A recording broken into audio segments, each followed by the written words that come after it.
pills would ease the pain.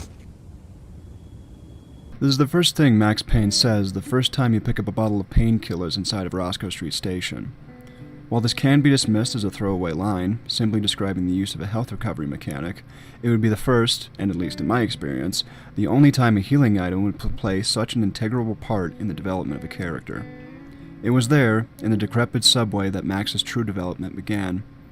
When you pick up a recovery item in most video games, whether that be a first aid kit, food, or even a simple first aid spray, the game treats it as that, a tool for recovery. It leaves it at that, and never dives into the detail of what it actually does for or to the player character. Not here, though. From the second you take your very first painkiller in the series, it begins an 11-year-long cycle of addiction and self-loathing that would become the key elements in the character of Max Payne. Being through as much as he has, the murder of his young family, the survival's guilt that came with it, the death of his unhealthy coping mechanism, and not to mention the canonically hundreds of people he's personally killed, it only makes a sad sense that he would become a full-blown alcoholic and addicted to painkillers. Max's life is a train wreck. His family destroyed, his career ended, and his home permanently haunted by the nightmares he's lived through. Regardless of where Max's life took him, he didn't care anymore. In his eyes, if he died, at least he had one last sip of scotch to numb whatever feeling seeped into his drug-riddled nerves. Hi, I'm Sam, and welcome to Late to the Party, a new look at old media.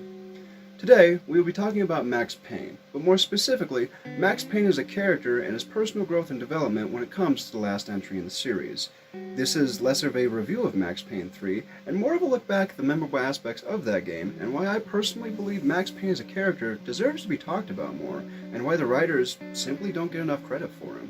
With that though, I am going to give out a quick spoiler warning for this now 9-year-old game and its predecessors, so if that's something you care about and you want to go into this blind, consider this your spoiler warning.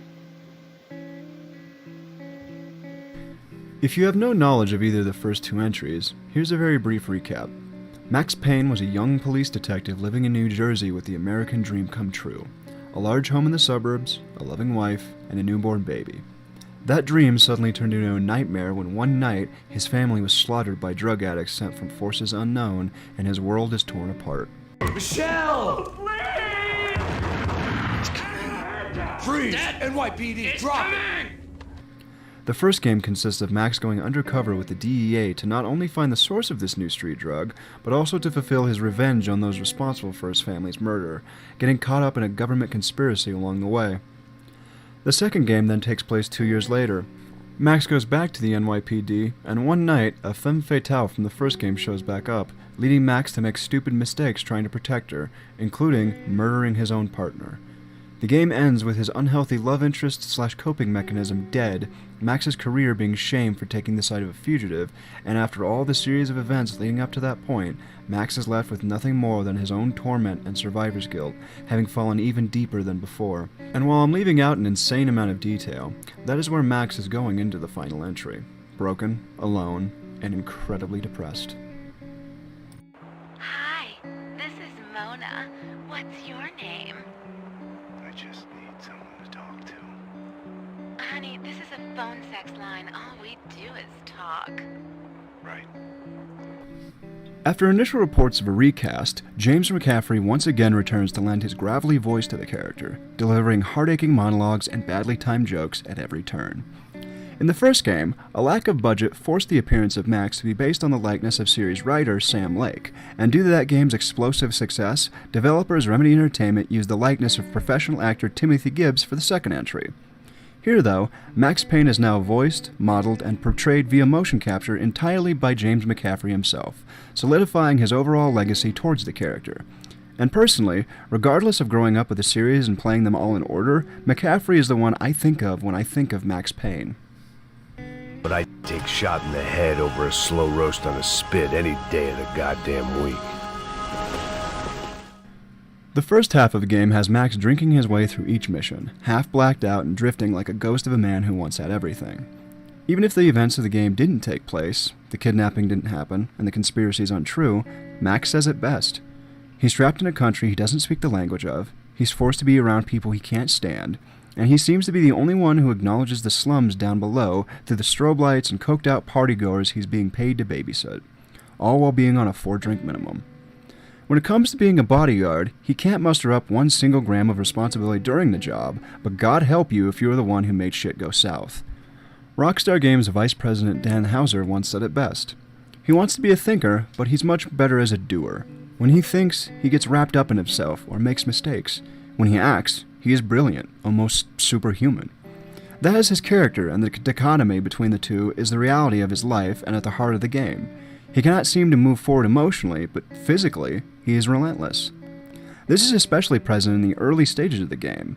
Regardless of the haze currently obstructing his senses, he's still a force to be reckoned with.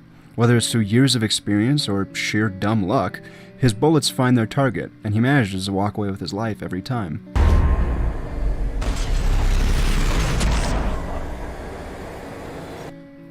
A running theme of all the entries in the series is the overall branching puzzle you are shown from the start. Like all great puzzles, all the pieces are laid out in front of you from the very beginning. Sometimes you don't realize what's important until the puzzle starts to take shape. It's only after witnessing a flash of the solution and building back to that do you realize the significance of each piece. Just like the beginning of every Max Payne game, every clue is there from the start, but you just never see the full forest when you're lost in the trees. Or at least in Max's case, lost in alcohol-infused gray matter. If you've never heard of the Max Payne franchise and don't know the story of the previous entries, that's honestly okay here.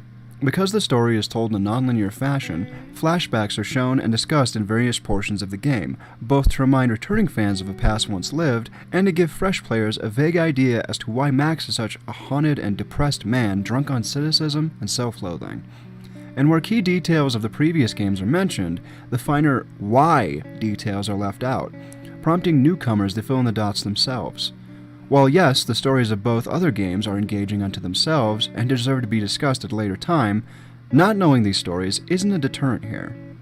As is the style for the series, Max is the one telling the story in a flashback from the very beginning. He wouldn't bother repeating his entire life story or both games into level-to-level detail, just a horrifically depressing highlight reel. And from a storytelling standpoint, what is more engaging? Seeing a grown man broken from the life he's been forced to watch burn? Or sifting through the ashes yourself and piecing together the dots on your own?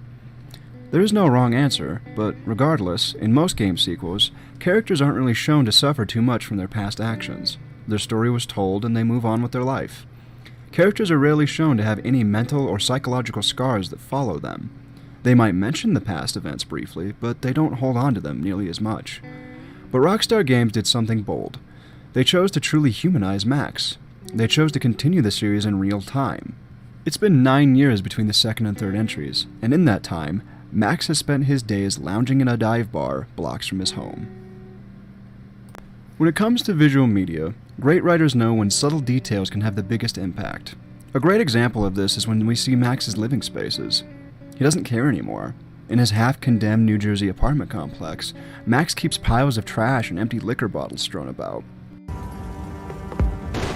I guess I thought if I was going to be shot in the face in here, it would probably be me pulling the trigger. When he moves into his apartment in Sao Paulo, well yes, it's obviously an upgrade from his last place, nothing about what Max does in his free time really changed. He doesn't take anything with him, just a small bag full of clothes and the one possession that really means anything to him, a picture of his late wife and daughter. He still welcomes every night with a bottle or two of Kong whiskey and a Skittles bag full of painkillers, quietly sobbing over what he's lost, passing out at his table, only to chase off the next morning's hangover with a cocktail or 3 for brunch. While he can leave Hoboken behind, he can't leave behind all the pain it's caused him. His habits don't change. Moving on from that unimaginable amount of grief takes more than changing your zip code. Simply put, by this point, he knows what he's become. Compared to the last game, Max is much older and slower. Canonically, he was born in 1964, making him 48 during the time of this game. And for at least the time between the last game, he has been fueling his body with a steady drip of booze and downers. A once thin, athletic young man is now a grizzled, overweight loser with a pickled liver and slowed reflexes. When it comes to connecting this to the actual gameplay, if you notice, in at least the first game, after Max dives into bullet time, he springs off the floor, ready for action. Here, weakened by years of substance abuse and the onset of early aging, Max has to wind up before he dives, and instead of springing up, he lifts himself off the floor slowly, exposing himself for a tense few seconds, leading to a lot of forethought as to where you will end up before you dive. This in turn breeds an entirely new game mechanic. Max can stay put on the ground if he wishes. Sometimes you can be overwhelmed and need to dive to cover, buying yourself a better chance to take a painkiller, or catch the enemy off guard by shooting their ankles out from under a table. Either way, this all rears back to his coping mechanisms and the toll they have taken on him. During the earliest flashback, Max is taunted by the gangsters at his favorite bar, and even with a gun to his face, he's still a smartass. He cares so much about his own life that he taunts these chumps, pointing a loaded .45 directly in his face. He barely flinches, perhaps daring them to shoot him and put an end to his miserable existence. Even after an old police academy acquaintance saves him from that fate, he still gets his name wrong, despite being told it only seconds earlier. Yeah, well, why don't you drive on off back into the sunset there, Pesos? It's been nice catching up. At least let me buy you a drink.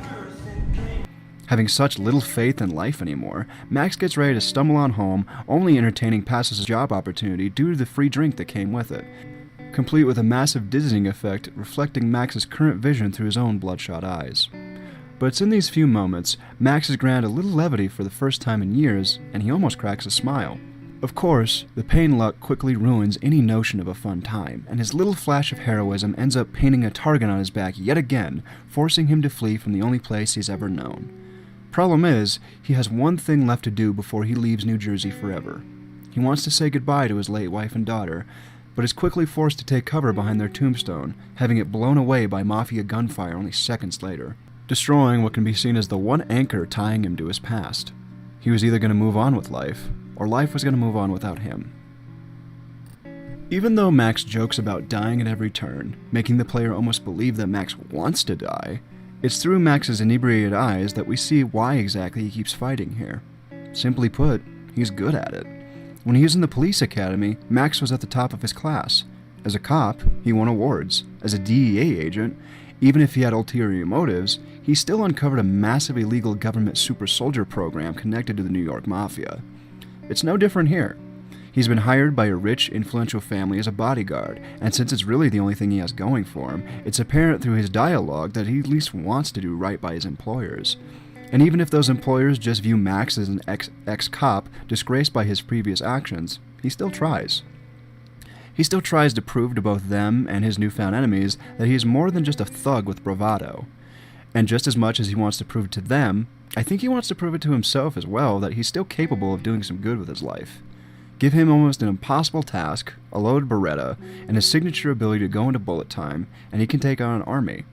Even though half the time, it's through drunken, disoriented luck that he survives their onslaught.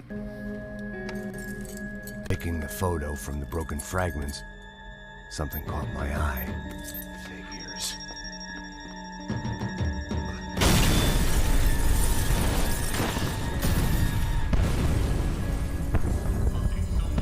Whether it was from years of self-destruction and negligence, or through forces beyond his control, despite all his actions to tip the scale in his favor, Max once again is forced to watch what he cares about slowly burn and is left alone to deal with the consequences.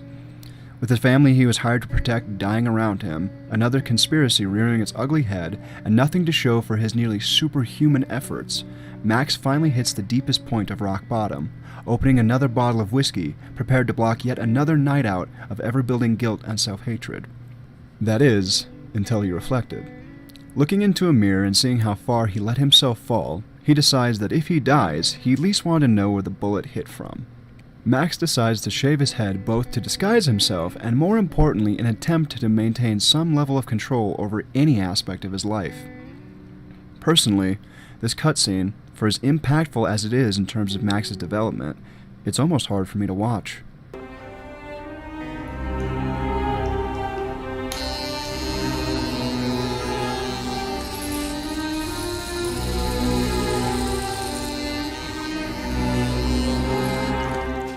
It's something I myself have actually done. You hit such a point where everything goes wrong and you don't know what to do. So you do something extreme and attempt to take that control back for yourself. At least I was facing in the right direction.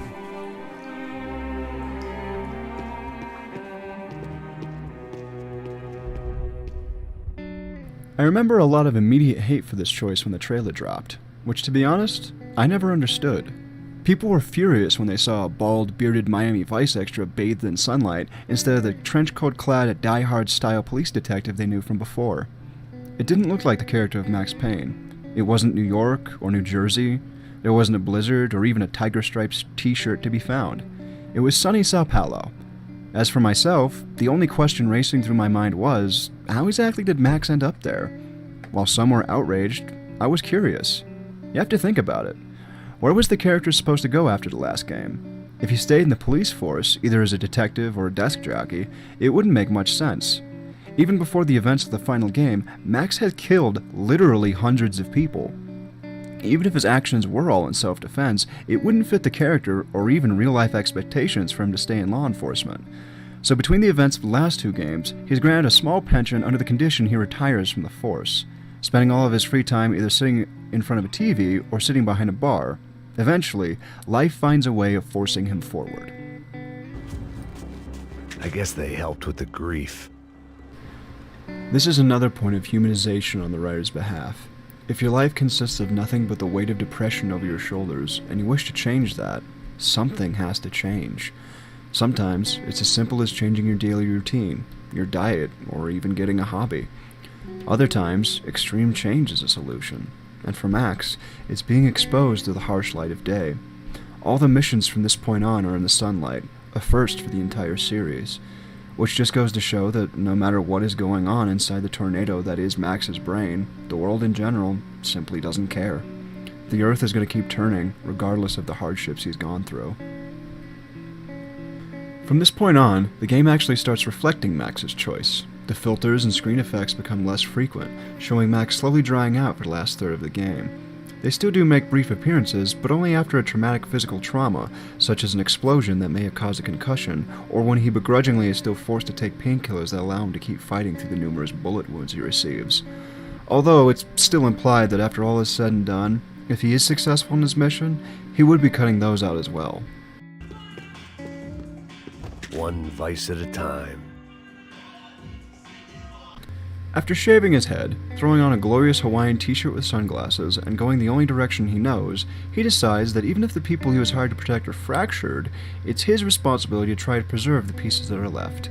Even if his internal monologues are still as cynical as ever, outwardly, he doesn't seem that way. When you're stuck in a foreign country and you don't know the words for reverse charges, and you're in some lonely skin joint in the middle of some poor slum, having just had every last cent robbed from you, and you call yourself a bodyguard, then you know you're a loser. After deciding to sober up, levels go from high-rise clubs and cruise ships to the slums, organ harvesting rings, and corrupt police precincts. He's cleaner, but the world around him is just as dirty, reflecting the demons he still has to fight through in the later half of the game.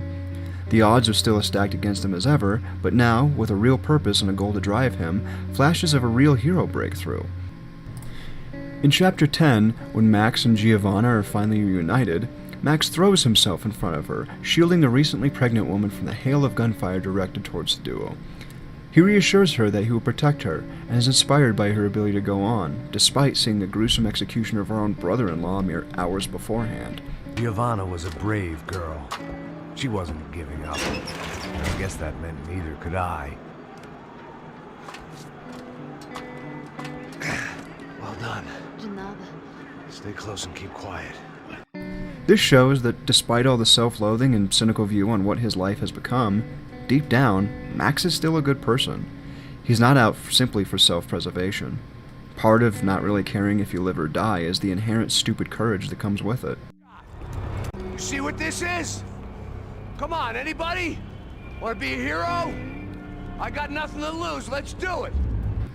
Despite his world being burned to the ground, he still tries to do good. Deep down, even if he doesn't want to admit it, he still cares. At least I fucking tried! Even when given the perfect opportunity to walk away and start his life fresh, he decides to clean up a mess that wasn't even his to begin with. An exhausted Max still wants to finish the job, regardless of obligation. If you hold on too tightly to the past behind you, you'll suffer the rope burns from the noose you carry with you. Whatever terrors were left crawling through the shadows of his mind, it's in the long, last terminal in the final airport level where one by one, just like every new goon that pops up with a gun pointed at Max, they are slain. The song that plays during the final onslaught could actually be interpreted as Max's own thoughts racing through his exhausted mind.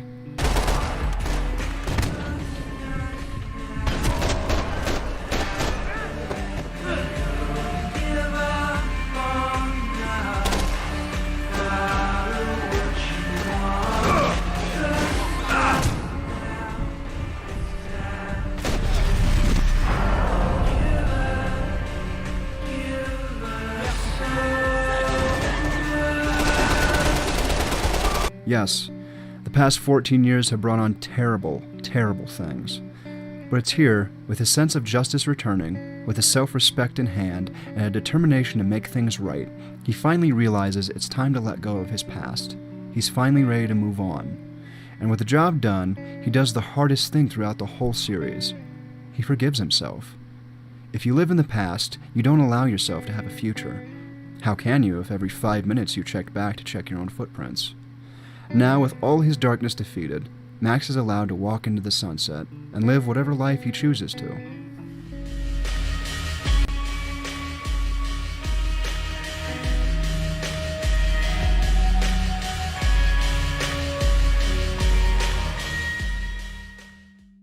Max Payne deserved that ending. In the years following the third entry's release, there have been some small talks of a sequel. Some people believe that now, 9 years later, it's prime time to continue the story. But personally, I wholeheartedly disagree. The trilogy should be left at that. Each entry was a product of their own respective time in terms of graphic quality, budget, gameplay, and themes. I don't think it should be remade or have a sequel of any kind. Max Payne's American dream turned into a nightmare, and it was only through fighting through his own hell that he managed to come out on the other side.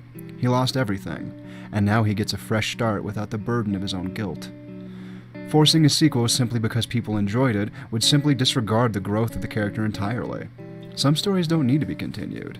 The only time I personally would be okay with seeing where Max Payne is now is as an Easter egg in another Rockstar game. Maybe a picture of him on a beach somewhere, lemonade in hand and enjoying the sun. Lord knows he deserves it.